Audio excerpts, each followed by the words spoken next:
one of the nice things about Sneasler King Gambit is you cover for, and King Gambit's actually out on the field already. We're just getting into the game. Okay. But the idea is the dark type coverage is really nice. This is interesting. Ursaluna just out on the field immediately, so it is vulnerable to taking damage right now. Of course, you could just go for something like Protect with Ursaluna and then set up Trick Room with Porygon. But that is, you know, a fairly predictable play here. Let's see, though. It is the Trick Room hover right now. I think Porygon is threatened, but it's such a bulky Pokemon that it won't go down to a double up from Justin's end. Yeah, I mean, but is there an opportunity then for Justin to even just say, I know I'm not going to be able to stop the Trick Room. Do I just go for something like a Swords Dance with the King Gambit? Yeah. And try to call that out, knowing that this Ursaluna isn't going to actually take any damage? We do see Justin actually go for the Terra Dark, though. Not a bad thing to be able to cover for something like a super effective Headlong Rush into that slot. And then you also get a chance to stick around, maybe. But here you go, the Protect from the Ursaluna. Is it the double up on a Porygon? And if so, is there any chance you actually get the knockout? It's just going to be Hyper Voice here instead of the Moonblast. So Hyper Voice, of course, would have done super effective damage into Ursaluna, but that's a little bit less into Porygon. So I don't think the Gambit's going to get the knockout here. But it is that Swords Dance, like you said, Rosemary. And so able to boost up immediately and going for that Dark Terra just to cover for the chance that the Ursaluna would go for something like Ghost Terra, Headlong Rush into that slot. Yeah, so now, though, with this Ursaluna getting this Guts boost from the Flame Orb, you kind of have to think about whether or not this King Gambit can actually knock it out with, like, a +2 Sucker Punch. Yeah, I think the other thing you have to worry about is their substitute, right? And here's one really fun trick. Yeah, it's the Fighting Terra Porygon 2 with that Terra Blast. There are a lot of different Terras that you can run on this kind of composition. Some people like, for example, Flying Terra to synergize with Ursaluna, but since you're not running Earthquake, a little bit less valuable here. But that's one really, really cool trick. And so, yeah, the question is, how threatened do you feel with the Ursaluna slot? Okay, it's going to be Ghost Terra substitute, but there is that Hyper Voice you're still staring down from the opposing side. Porygon is actually just going to leave the field, but I love that you called that out. The option there to go for something like a Fighting Terra Blast is really scary for Justin King Gambit to have to deal with. And as we see this Terastallization come through, I wonder if Justin is expecting this Terra Ghost on the Ursaluna does make it more, you know, more vulnerable to something like that Sucker Punch, if that were to come through. Yeah, it's going for substitute, so this turn it'll avoid the Sucker Punch, and there it is. The Ghost Terra here gets rid of the ground typing. You're able to set up that substitute, so Hyper Voice now no longer will deal super effective damage. This turn could have been really scary if it was like a double up. Hyper Voice, by the way, of course, still goes through the substitute, but Ursaluna now, you know, is protected, so you're not going to feint to just a Sucker Punch into the Ursaluna slot now. And you could even potentially consider going for something for like Side Pollen Puff, yeah, which is exactly what Christopher's opting for, it looks like. Yeah, I mean, it makes a lot of sense. This Ursaluna feels so safe at this point, and you're going to be able to secure a knockout onto anything with a Facade. Justin's going to take this Primarina off the field in favor of the Electabuzz. Okay. Okay, so it's still not going to be able to save itself from something like a Facade. However, it is also going to be able to save itself from a Spore if that was what was going to be in that slot. Yeah, this is the perfect turn by Christopher. Goes for the Pollen Puff to heal Ursaluna all the way back up and makes the correct targeting with the Ursaluna. Goes for the Facade, does not get baited into clicking that Spore, but Electabuzz hangs on with what looks like 1 HP. That is crazy. I don't know how much it actually helps it, to be honest. Yeah, in fact, it hurt it just because now you don't get a free switch into something in the back. I mean, you, of course, now can go for a, you know, follow me with the Electabuzz, but if you follow me, then yeah, the Amoonguss can just knock it out. I love the decision to double up onto the King Gambit slot there. You know King Gambit just protected, so follow me comes out, yeah, but now you probably just lose both of your Pokemon. Yeah, I mean, the follow me is first going to redirect away the Pollen Puff, so the Electabuzz gets knocked out from that move, and it leaves this King Gambit free and clear to just get knocked out to this Facade. So here it is, Facade into the King Gambit slot, and that is actually not going to pick up the one-hit knockout. King Gambit proving to be quite bulky here, so it will critically survive there. I think if it fainted, that game felt like it was just over, but Kowtow Cleave here will knock out the Amoonguss, and we trade knockouts this turn. Okay, so that's really important information to know, that one Facade, even with the Guts boost, isn't going to be enough to knock out this King Gambit. So maybe Justin can breathe a little bit more with the safety in mind that this King Gambit could survive another attack. Yeah, it's still tricky because of the substitute. Now, substitute felt maybe kind of awkward earlier because of the Hyper Voice going through it, but that single Pollen Puff, being able to heal you all the way back up is such a big deal because now Primarina needs 2 Hyper Voices to actually get the knockout onto Ursaluna, but can it get those 2 Hyper Voices off? And Flamigo now has hit the field. Ooh, okay. Well, it's got the focus sash, so even if we do see we'd have to see a double up into that slot in order to actually remove it. But you are threatening a super effective close combat into this King Gambit. And the Primarina, I mean, I don't know. This Ursaluna is still not going to actually get knocked out to a Liquid Voice Hyper Voice. Ooh, King Gambit goes for the Protect here. I was thinking there is the potential to maybe go for a double up onto the Flamigo, but the idea here is to just double protect, stall out Trick Room. But Flamigo gets positioned out really, really nicely. Trick Room, yes, will be stalled out, but now you're staring down a Flamigo, which is actually a very fast Pokemon. Yeah, this is going to be great outside of that Trick Room. And then I think maybe even just help to eliminate this King Gambit and then allow the Ursaluna to follow up into the Primarina. Yeah, exactly. This substitute and that Pollen Puff earlier, I think is such a big play there. And the Ghost Hair, of course, to get rid of the super effective damage, right? So, okay, we're going to see a potential Detect there. I think this turn, like, you know that both Pokemon protected, so yeah, close combat into King Gambit is pretty safe. What you do have to maybe respect is, for example, Sucker Punch into the Ursaluna slot and Moonblast into that slot, especially if this is considering a Detect, right? Because then you would actually just potentially lose Ursaluna. The question I have is whether or not Life Orb Moonblast would even knock out into the Ursaluna slot, but let's see. Okay. Yeah, you can see Chris is really debating, do I want to go for that Protect? I think close combat's a little bit safer because you know the King Gambit had just protected. So yeah, I like this lock-in a little bit more. Yeah. Just go for the consistent damage. Here's the Sucker Punch. Where does it go into? It is going to be the Ursaluna slot. Yeah, so it's able to break the substitute here, and it's going to leave it just a little bit more vulnerable to something like that Moonblast, as you were saying. But even if it was Hyper Voice, you know that's going to end up being a 2-hit knockout. Close combat finishes up the King Gambit. Flamigo still has that Focus Sash intact, though, so it's even going to need a second attack here in order to actually pick it up. Yeah, and let's see what Primarina goes for, because if it's Hyper Voice, I certainly expect Ursaluna to survive. So my question is whether Moonblast would get the knockout. Here is the Life Orb Moonblast into Ursaluna, and it is not enough damage. Ursaluna, just such a bulky Pokemon. On these Trick Room teams, you can invest so much more in bulk because you don't care about your speed investment. Primarina faints, and Chris Hahn now is up 3-1.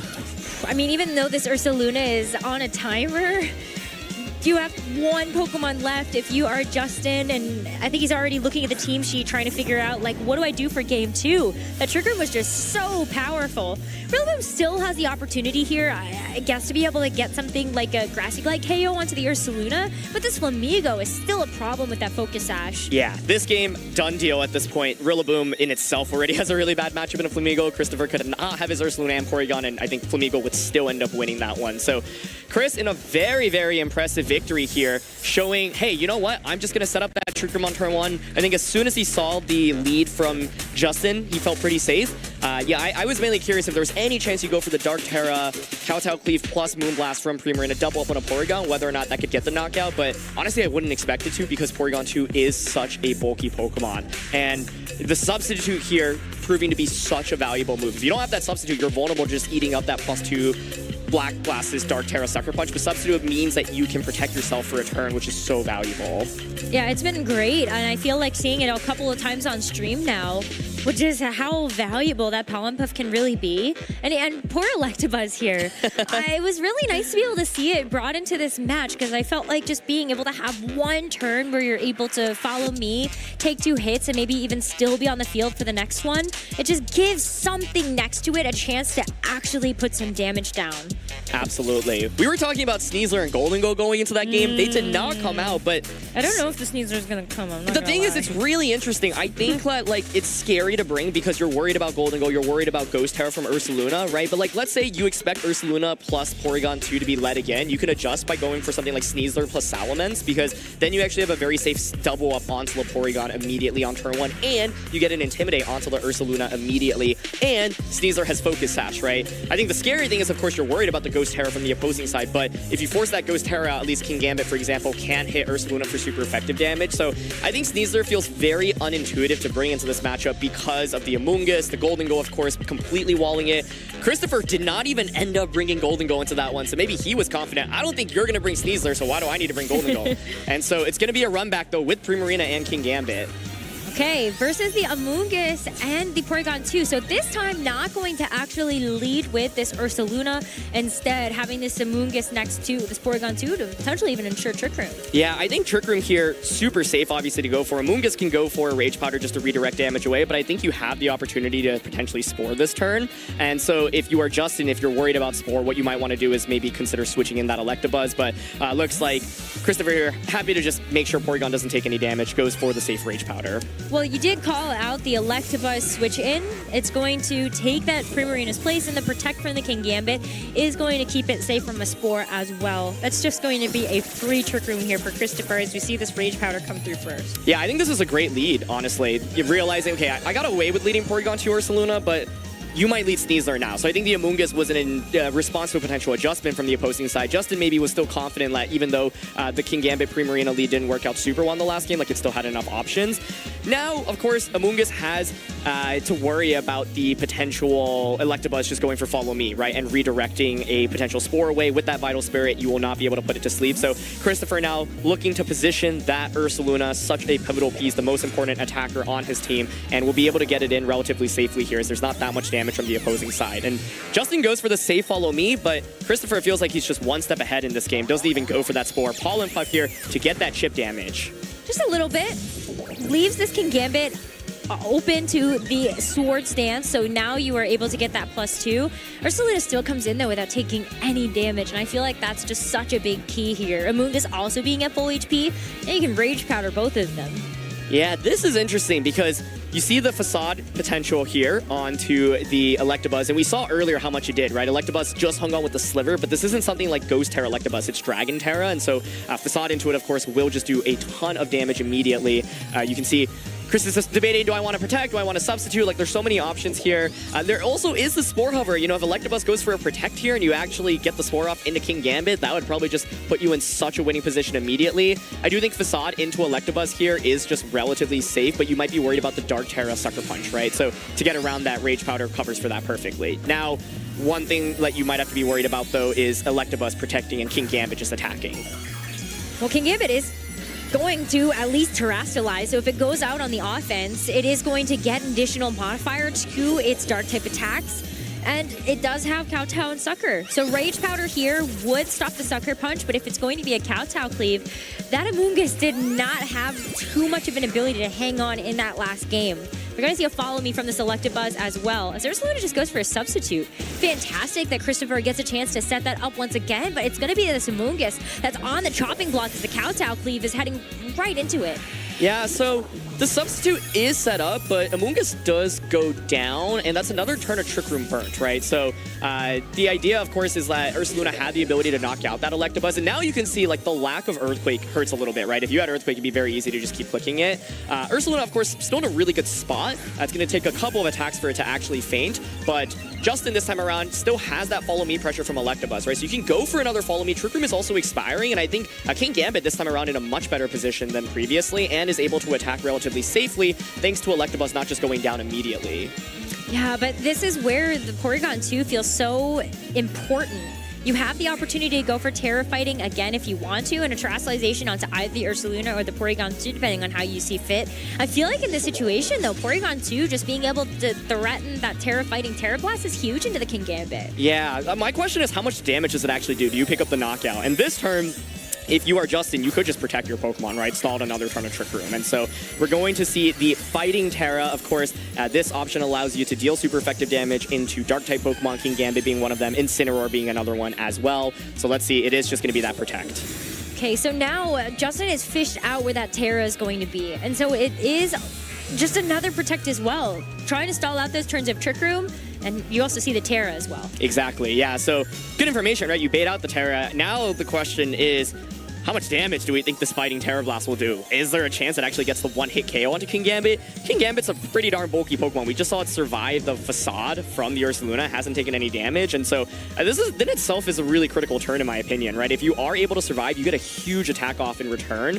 However, you do resist the Kowtow Cleave now as well, and that's a really big deal because this Kingambit does not have Iron Head. So Electabuzz can go for the safe Follow Me, and then Kingambit can either chip away at the Porygon or maybe just try to break the Substitute this turn.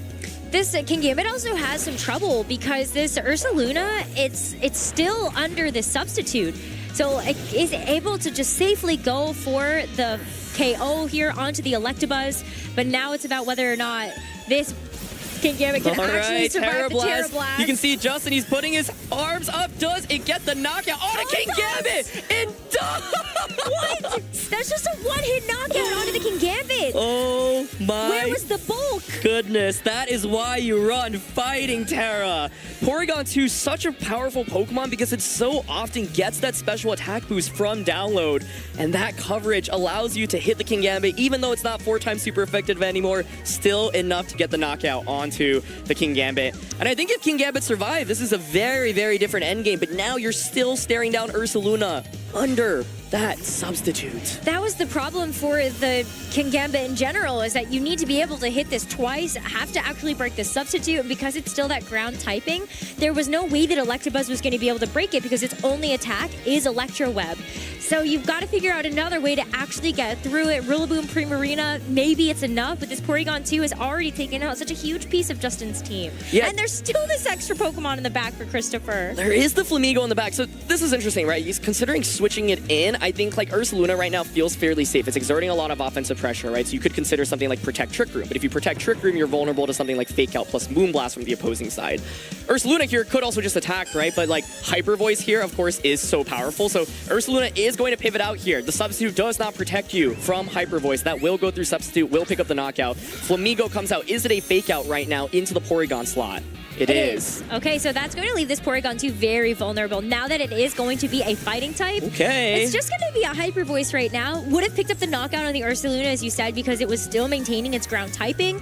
But this Primarina now gets a chance to, maybe that's enough. Maybe that amount of damage might be enough to get rid of this Eviolite Porygon 2. Oh, this is so close, actually, because don't forget how much recoil you take from Brave Bird as well, right? Yes, it'll do a ton of damage, maybe knock out Rillaboom, but then you might just faint as if Grassy Glide goes into that slot. A Porygon, of course, is still weak into the Moonblast from the opposing side as well, right? So you can go for something like Grassy Glide plus Moonblast onto the Porygon, and Primarina just needs one Hyper Voice. I think it actually can take a Brave Bird from Flamigo as well. So I actually think because of this Fighting Terra, now this Porygon is caught into an awkward spot. This is going to be really, really interesting. I actually think that like Justin has a decent spot right now if Justin's able to knock out Porygon this turn, but it's going to be Grassy Glide onto the Flamigo. So what the question is, would Moonblast knock out the Porygon? If Porygon survives, oh, it's close combat here to not take that recoil damage. That's fair. It's going to leave this Flamigo up, and now Primarina gets a chance to go for the Moonblast with Porygon 2. It's able to hang on with just a sliver of HP. That leaves this Porygon 2 up to go for yet another Trick Room. Oh my goodness. Okay, so I was thinking, if the Trick Room does not get set up there, imagine if it was like Grassy Glide plus Moonblast knockout Porygon, then Ursaluna's out on the field, and then you can just Grassy Glide Flamigo plus go for the Hyper Voice. Trick Room is now set up, right? So it's really scary. Yeah, I like the idea of Protect and Ice Beam here. The main question is, there is that Ursaluna is still waiting to come out in the back, but it has to deal with two things that threaten it for super effective damage. So Flamigo goes for the Protect this turn. I think you have to Protect here. You can't just give up both of your Pokemon, because if you do, you lose immediately. Ursaluna hits the field, but you feign to either Wood Hammer or the Moonblast or Hyper Voice from the opposing side.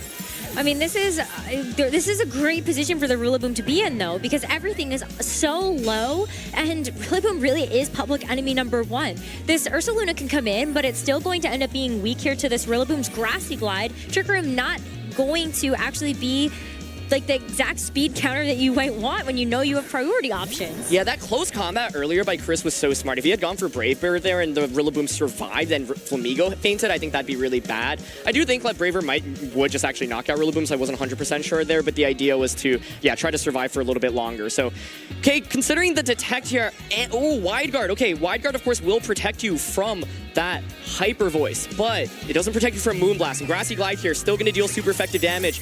There's the Wide Guard coming out. Where does Rillaboom target right now? It's going to be Grassy Glide into the Ursaluna, and it does not knock out. It survives, but it's Facade into the Rillaboom.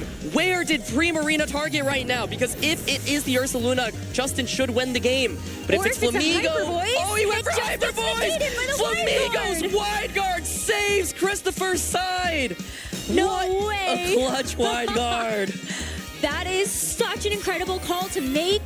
It was so juicy to sit there, see two very low Pokemon and go, You could just go ahead and get the knockout onto both of these if you go for the Hyper Voice. Exactly. But Wide Guard, what a call. Oh my goodness, just the slimmest of margins here. Everything hanging out with just a little bit of HP, but that's all you need. Primarina is going to go for that Protect right now. You're hoping to stall out the grassy terrain. Like, you need multiple protects right now, basically, right? Because you're just going to fit to Facade. And so, what a wild endgame. So many survivals there. If it was a Moonblast coming out, I think Justin would have also won this one. But so hard to go for that. You know, it's really tempting to just try to pick up the double knockout in that position. Yeah, like you're able to resist the close combat, and maybe you don't actually get knocked out to the Brave Bird either because Flamingo would knock itself out. No more terrain. So if you get the double protect, there's the burn damage onto the Ursa Luna. So let's see. And Flamingo will faint if it clicks Brave Bird, right? So the last turn of Trick Room right now, there's the close count. Yeah, I mean, it all comes down to this. Can Primarina get a double protect right now to stall out the Trick Room? And Ursa Luna will faint from the burn. Let's see. It's going to be Wide Guard here into the Facade. It really just comes down to whether or not Primarina gets it. And Primarina gets the double protect. That is absolutely crazy. The Wide Guard isn't going to matter. The Trick Room's going to expire at the end of this turn. And Primarina actually has a chance to get the job done. Facade into the Primarina, but there is no more grassy terrain. Ursa Luna will take exactly enough damage to faint from the burn. I don't even know if a Brave Bird critical hit gets it, but that's certainly what you go for right now. That is all you can go for at this point. Oh my gosh. Because the close combat is resisted. You've got to get the Brave Bird down, and the Primarina gets a chance to clean it up if it's able to survive the Brave Bird here. No critical hit.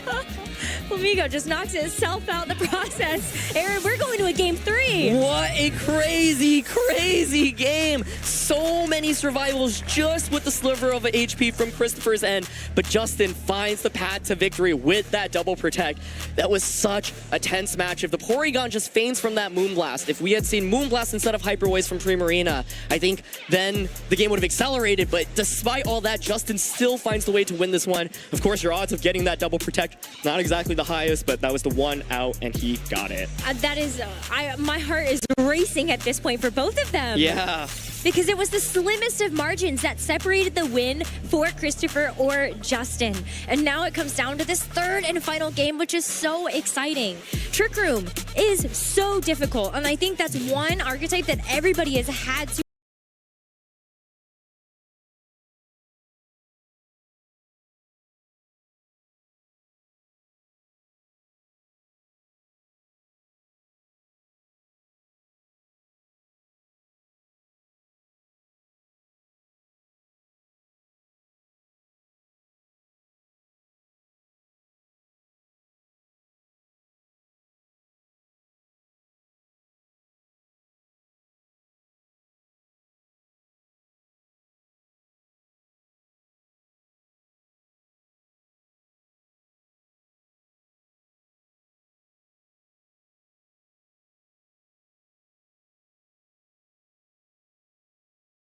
at least think about heading into the tournament, especially this Porygon 2 and this Ursa Luna variant. And for Justin's team, it could be a little difficult. Yes, you have a lot of protects on the team.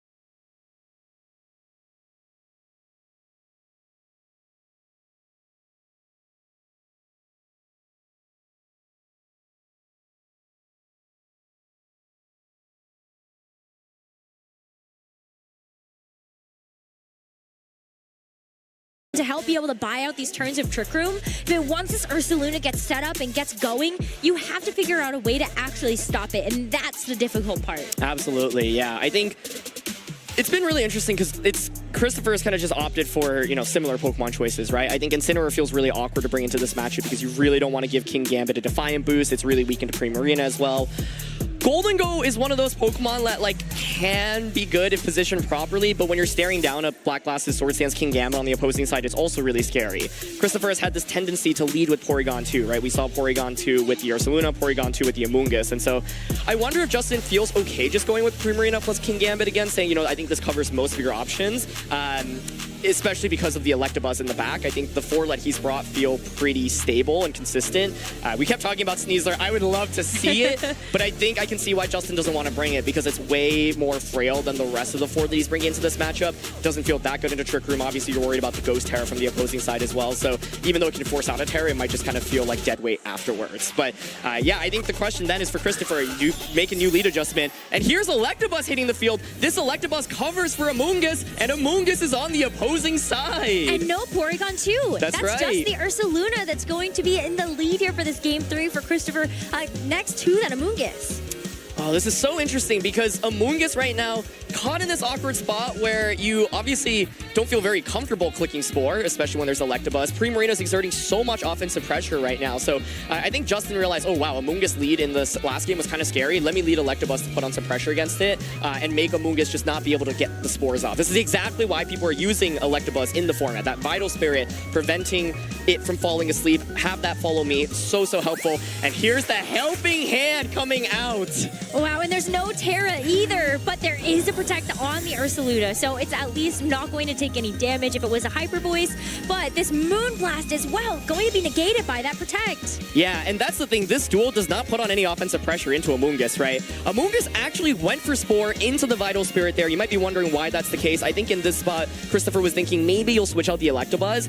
Crucially, it doesn't go into Primarina. I think if Primarina gets put to sleep there, Justin is in a really rough situation. So trying to read into a switch there does not get it, and now Ursaluna at least is online, right? It can't go for that Terra Headlong Rush, and critically, you know, if you knock out the Electabuzz, then even if it goes for Follow Me, well then the Amoonguss' Spore just goes into Primarina now. Yeah, so I think this is a great turn number 2 here for Christopher. You just got to be able to get some of this right, and both Primarina and Electabuzz have access to Protect.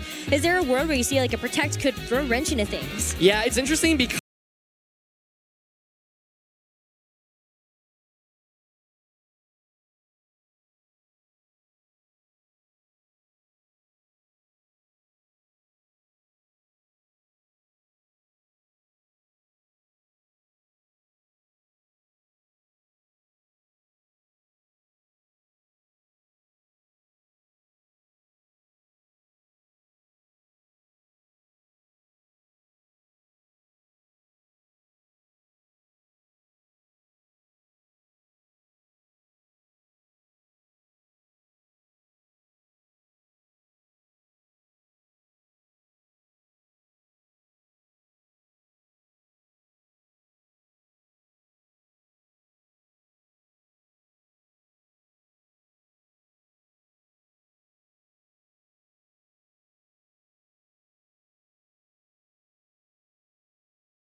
because right now, like, the Electabuzz isn't going to do anything, right, other than go for Follow Me or Helping Hand. There's no offensive pressure, and so protecting it would only allow Primarina to kind of just get targeted down. And so, yeah, Ursaluna here is going to go for the Ghost Terra. One of the things I was thinking about was, would you ever consider tearing Electabuzz to survive, like Headlong Rush, for example? But now, yeah, you really are vulnerable to the KO on Electabuzz and then just Spore going into Primarina. So it's going to be Helping Hand once again. Not opting for that Follow Me because saying, you know what? Oh, that's a lot of damage. That is a lot of damage. Maybe you're okay at that point, being able to at least get that amount down. There is no grassy terrain right now, so this Ursaluna is going to be able to take a significant amount from burn, turn after turn. It's also still going to be one of the slowest things on the field. So while you are able to knock out the Electabuzz and the Spore is going to put this Primarina to sleep, Justin gets to bring in something else for free. Totally. That Rillaboom, like you said, I think a really good Pokemon to bring out right now. It would be, of course, immune to the Rage Powder from Amoonguss. You can bring it out and just launch Wood Hammer into the Ursaluna slot. Try to fish for some quick wake-ups with the Ursaluna.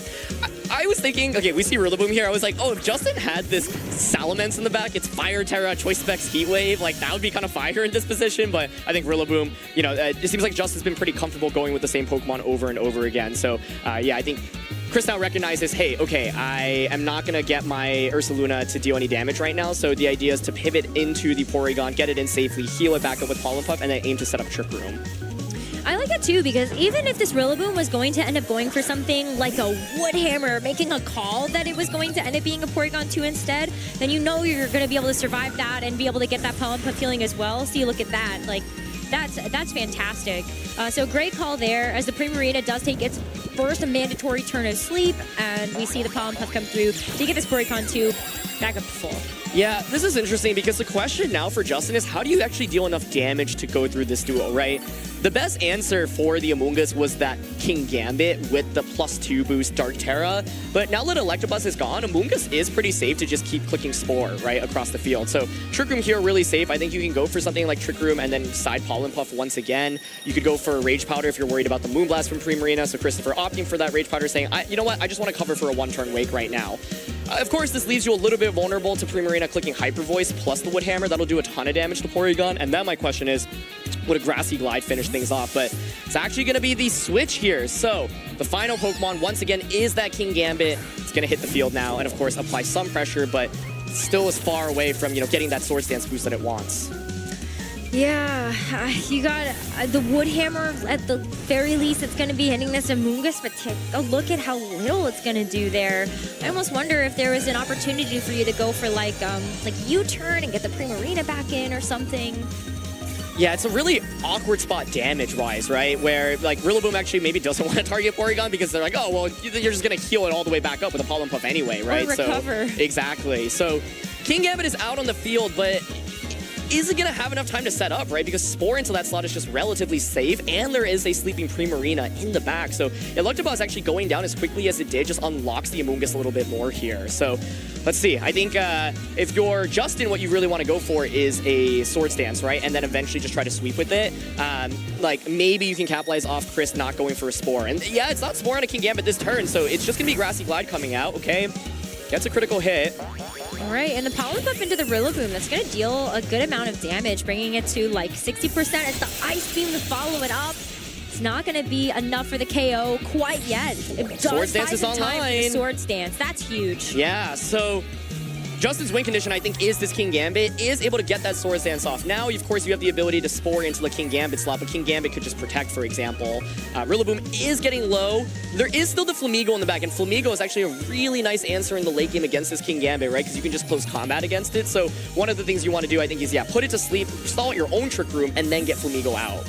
Because the tough part, too, is that even if you protect here, how is the Rillaboom going to knock out either of these Pokemon? Exactly. It has no offense, basically, other than Wood Hammer and a Porygon. So here is the Dark Terra, but Christopher has gotten the Flamigo in, I think, at just the right time. This is a great switch in because the Amoonguss will always Spore the King Gambit slot before it moves. Of course, King Gambit could Sucker Punch, but it's going to fail in this position against a Switch and Amoonguss going for Spore, right? So Dark Terra comes out. It's going to be Grassy Glide here, which, of course, is going to break Flamigo's Focus Sash, but with Spore coming out, I think what Justin maybe would want to hope for in that spot is you switch in Flamigo, but then, you know, go for another read and Pollen Puff Rillaboom, but Spore into King Gambit, I think, always relatively safe there.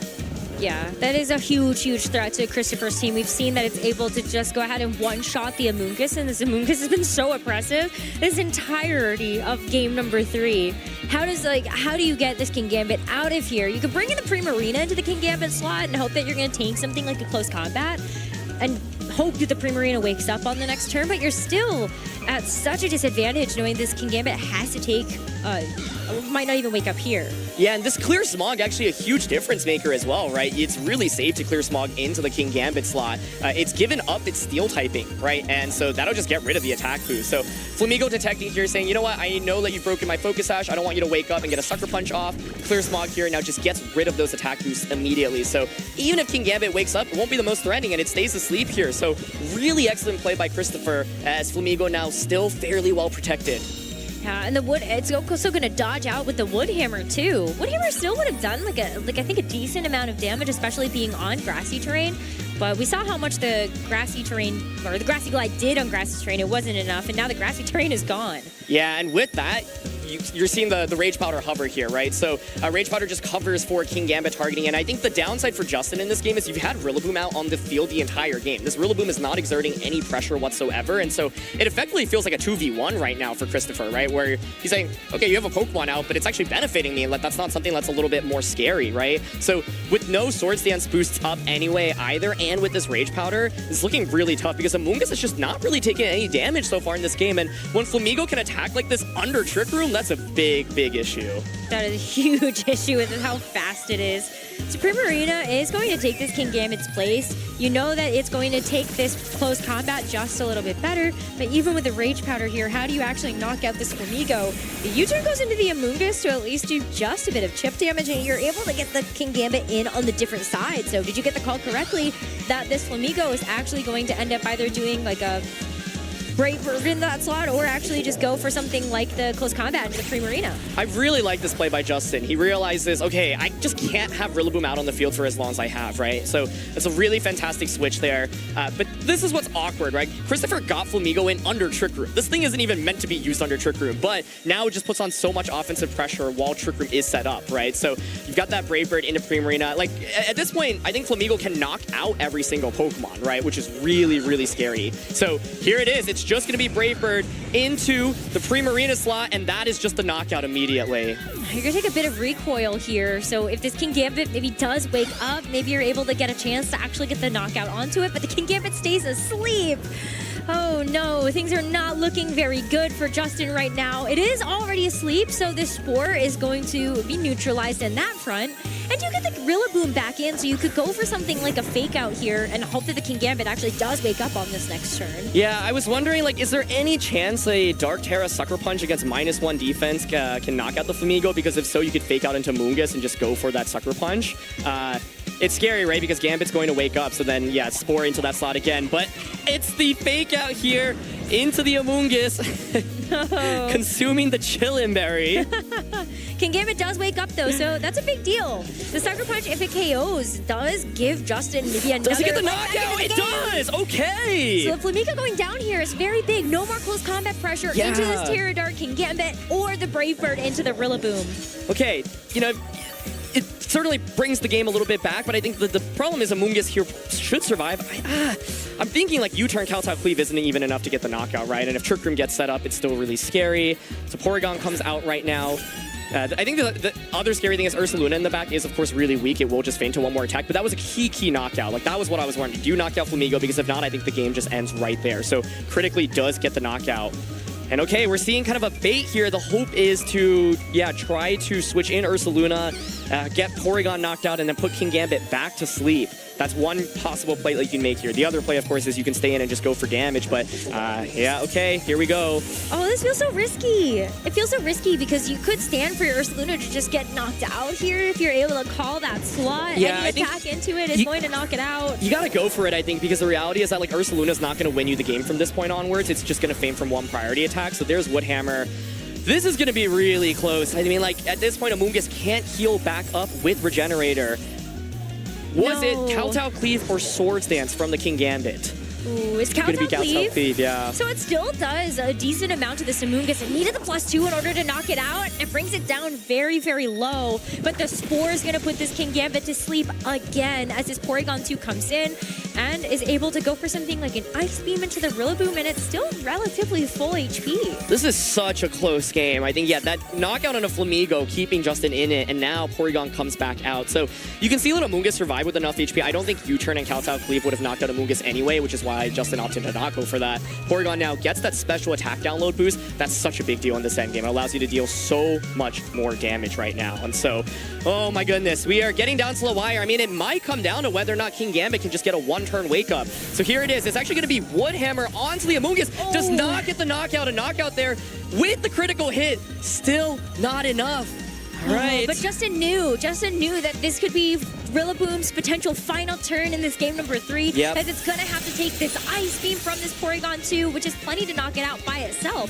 And even if that wasn't, the Pollen Puff follow-up would have sure been able to do the trick and is still going to do super effective damage into this Terra Dart King Gambit. Yeah, so that is, oh, good bit of damage. Yeah, I think now the question is, do 2 Terra Blasts from Porygon 2 get the knockout? There's the ability to potentially consider setting up Trick Room there as well, but wanted to just make sure you get rid of the Rillaboom. Now, I think Gambit needs to wake up this turn. If it doesn't wake up, I think the game is just immediately over. You just take too much damage, and it stays asleep. You can see Chris breathes a sigh of relief there. Pollen Puff coming out, dealing more super effective damage into King Gambit. Trick Room will now be set up. It's a 2v1, and King Gambit does not have any attack boost, so it will not be able to just get a one-hit knockout onto Porygon. You can very safely go for Pollen Puff once again and 2 Terra Blasts, and that'll finish it up. Yeah, even if you get the Sucker Punch damage down, you know, it's such a difficult situation with the Rage Powder. Recover for that as well to deny that priority attack. And so with that, the King Gambit's going to wake up, but it does fail the Sucker Punch because of that Rage Powder, and we do see the Porygon 2 get a chance to go for the Terra Blast. The increased special attack is enough to get the final knockout into King Gambit, and that's it. What a great set between Christopher and Justin. Congrats to Christopher for coming out on top 2-1.